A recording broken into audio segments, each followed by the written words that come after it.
The type of student I had the hardest time trying to learn how to teach was the non-participator.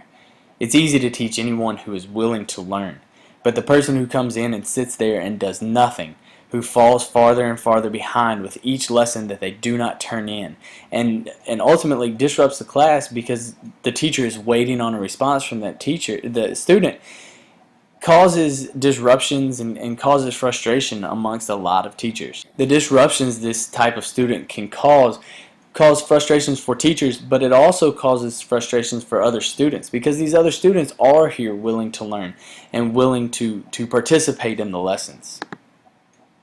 According to DisciplineHelp.com, the best thing that we can do as teachers is to try to identify why this student is not wanting to participate in our class.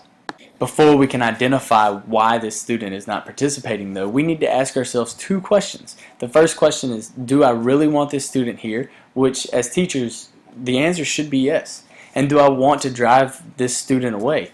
And again, as teachers, this answer should be no. So after answering those two questions, what should we do? And the first thing that we should do is build a relationship with this student. A lot of times these students do not have a meaningful relationship with any other adult in their life.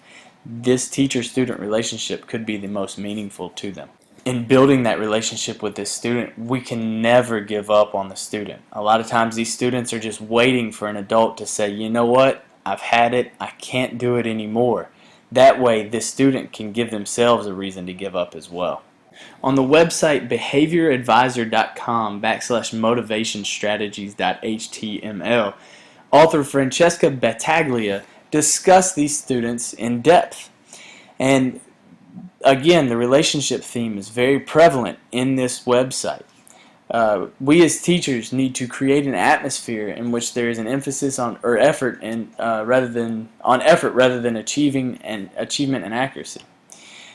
This is very important. If we are welcoming the student in, then they are going to want to be there. I really like the idea of encouraging risk-taking. If we tell our students that it's okay to miss an answer every now and then and build that idea up, then the student isn't going to have a fear of failure. Two things I really like from the screenshot is the first one, remember to dislike the behavior, not the student. Please do not write off the student because they seem to not care. There's another reason out there that they're not caring other than they just don't care. The second thing I really liked was for the teacher and the student to set up a secret signal that the student can alert you if they're having a problem. That way they don't have to be called out in front of the whole classroom, which is terrifying for a lot of students and will cause them to go into that shell or not participate.